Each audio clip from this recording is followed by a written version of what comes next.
Good morning to all. और आज हम पढ़ने जा रहे हैं प्लेटो के काव्यशास्त्र संबंधी विचार, जो कि कॉलेज लेक्चरर और नेट जेआरएफ के लिए बहुत ज़्यादा ज़रूरी हैं। तो मैं इसमें आपको थोड़ा थोड़ा प्लेटो के संबंध में बताती भी जाऊंगी और कुछ महत्वपूर्ण प्रश्न भी इसमें मैं आपको करवा दूंगी, जिससे सारा समझ में आ जाए। तो सबसे पहले देखेंगे हम प्लेटो की समयावधि। तो प्लेटो की समयावधि थी 427 ईसा पूर्व से 347 ईसा पूर्व। अब प्लेटो के कुल ग्रंथ 36 हैं, जिनमें से 23 संवाद रूप में और 13 आलेख रूप में। जिनमें से उनके उल्लेखनीय ग्रंथ है द रिपब्लिक, जो कि आदर्श गणराज्य से संबंधित है। नेक्स्ट है द स्टेटसमैन, जो कि आदर्श राजनेता संबंधी है। और थर्ड है द लॉज, जो कि विधि से संबंधित है। ये हैं इनके महत्वपूर्ण ग्रंथ।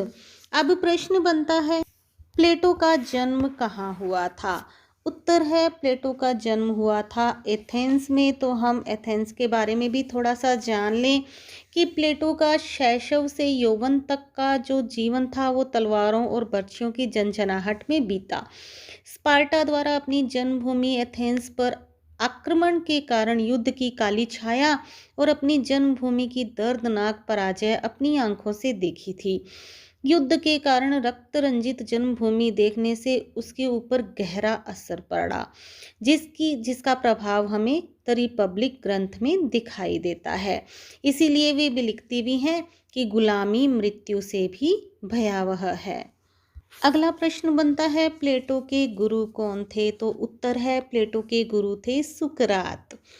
अब प्रश्न है, आदर्श राज्य से कवियों के बहिष्कार की बात किसने की? तो उत्तर है, प्लेटो ने आदर्श राज्य से कवियों के बहिष्कार की बात की थी। तो इसके बारे में भी हम थोड़ी चर्चा कर लेते हैं।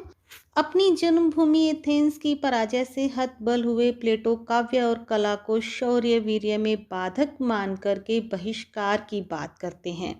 उनके अनुसार कविता या काव्य से समाज अपनी रक्षा नहीं कर सकता, इसलिए ऐसे कवि राज्य में रहने के अधिकारी नहीं जो बल और पौरुष को जगाने के बदले स्त्रीण बनाता है। वैसे देखा जाए तो प्लेटो से पूर्व और उसके समय में भी कवि को उपदेशक, दूरदर्शी, संत और मार्गदर्शक समझा जाता था तथा काव्य को ज्ञान एवं संस्कृति का निचोड़। किंतु प्लेटो ने सत्य की रक्षा के लिए एक और दर्शन की वेदी पर अपने कवि हृदय की बलि चढ़ा दी। ध्यान में रखना है कि प्लेटो संस्कार और स्वभाव से कवि थे तथा शिक्षा और परिस्थिति से दार्शनिक। और दूसरी ओर अपने श्रद्धा पात्र होमर की यह कहकर निंदा की कि it would be wrong to honour a man at the expense of truth. यह करना उस समय की मांग थी। अब प्रश्न बनता है, प्लेटो ने यथार्थ किसे माना है?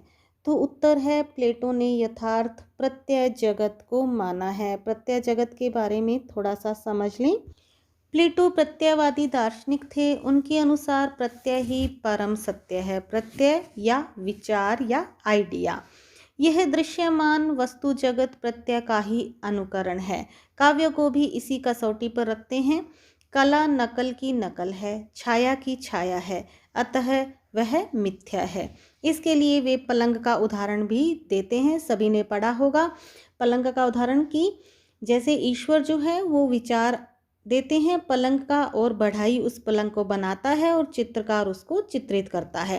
तात्पर्य यह है कि प्रत्यय जगत यथार्थ है, वस्तु जगत यथार्थ का अनुकरण, और कला जगत अनुकरण का अनुकरण। तात्पर्य यह है कि ईश्वर, बढ़ई और कलाकार ये तीनों पलंग के निर्माता हैं, किंतु इन तीनों के पलंग में अंतर है। सबसे पहले कोई वस्तु प्रत्यय में उद्भासित होता है, अर्थात ईश्वर, फिर उसके अनुकरण पर निर्माता उसे ठोस आकार देता है।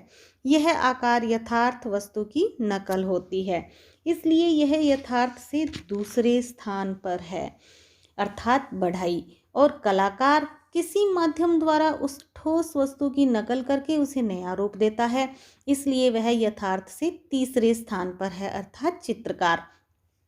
अर्थात कला यथार्थ से तिगुना दूर है। वह नकल की नकल है, इसलिए वह मिथ्या है। अर्थात कला अयथार्थ, अवास्तविक अथवा मिथ्या होने के कारण वह न तो व्यक्ति का कल्याण करती है और ना ही राज्य का कल्याण।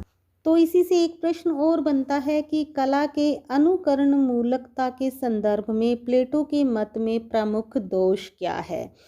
तो इसमें प्रमुख दोष है कलागत सृजनशीलता की अवहेलना। अर्थात प्लेटो ने कलागत सृजनशीलता की अवहेलना की है।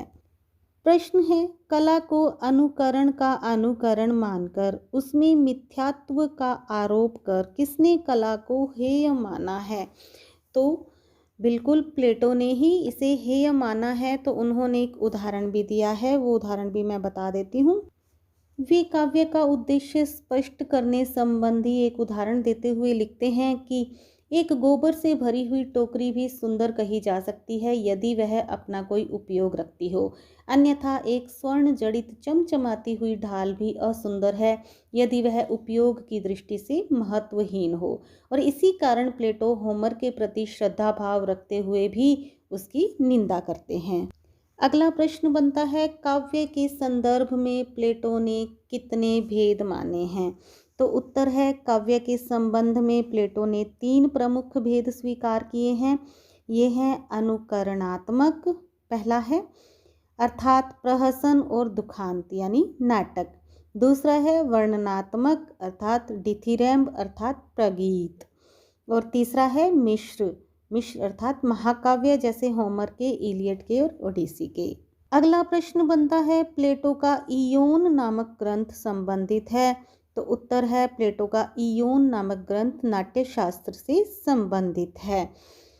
अब प्रश्न बनता है, प्लेटो ने काव्य हेतु किसे माना है। तो उत्तर है, प्लेटो ने ईश्वरीय उन्माद या दैवीय प्रेरणा को काव्य का हेतु माना है। इस पर वे लिखते भी हैं कि सर्जन एक प्रकार से ईश्वरीय उन्माद का परिणाम है। कवि के माध्यम से ईश्वर स्वयं हमसे बातचीत करता है। प्लेटो ईश्वरीय प्रेरणा डिवाइन इंस्पिरेशन को कला सृष्टि का अनिवार्य साधन मानते हैं। उनके अनुसार कलाकार या कवि में निहित काव्य सर्जन की शक्ति तब तक रचना में प्रवृत्त नहीं होती जब तक ईश्वरीय प्रेरणा नहीं मिलती। कवि केवल माध्यम है, वास्तविक रचयिता या गायक स्वयं ईश्वर है। प्लेटो कहते हैं कि कवि की काव्य चेतना एक बांसुरी है जिसमें स्वर फूंकने का काम ईश्वर करता है। वह एक वीणा है जिसके तार ईश्वर के स्पर्श से झंकृत हो जाते हैं। अतः प्रेरणा की अवस्था में कवि ज्ञान शून्य और आत्मविस्मृत रहते हैं। अब प्रश्न बनता है, प्लेटो का कला विषयक दृष्टिकोण है। तो इतना पढ़ने के बाद समझ ही गए होंगे कि प्लेटो का कला विषयक दृष्टिकोण विधेयात्मक या मानकीय है। प्रश्न है, कला के मूल्य या प्रयोजन के संदर्भ में प्लेटो का दृष्टिकोण क्या है। तो उत्तर है उपयोगितावादी और नैतिकतावादी। तो कला के मूल्य या प्रयोजन के संदर्भ में प्लेटो का दृष्टिकोण उपयोगितावादी और नैतिकतावादी है। ये मैंने पहले भी आपको बता दिया है कि उनकी कविता का उद्देश्य केवल सुख, आनंद और मनोरंजन प्राप्त करना नहीं है। अगला प्रश्न बनता है, प्लेटो के संपूर्ण चिंतन का मुख्य उद्देश्य क्या है। तो उत्तर है, प्लेटो के संपूर्ण चिंतन का मुख्य उद्देश्य आदर्श राज्य का निर्माण करना है।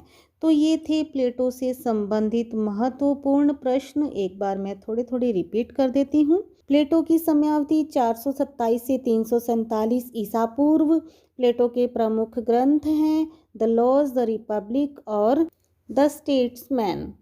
प्लेटो का जन्म एथेंस में हुआ। उनके गुरु का नाम सुकरात, और प्लेटो ने कहा था गुलामी मृत्यु से भी भयावह है।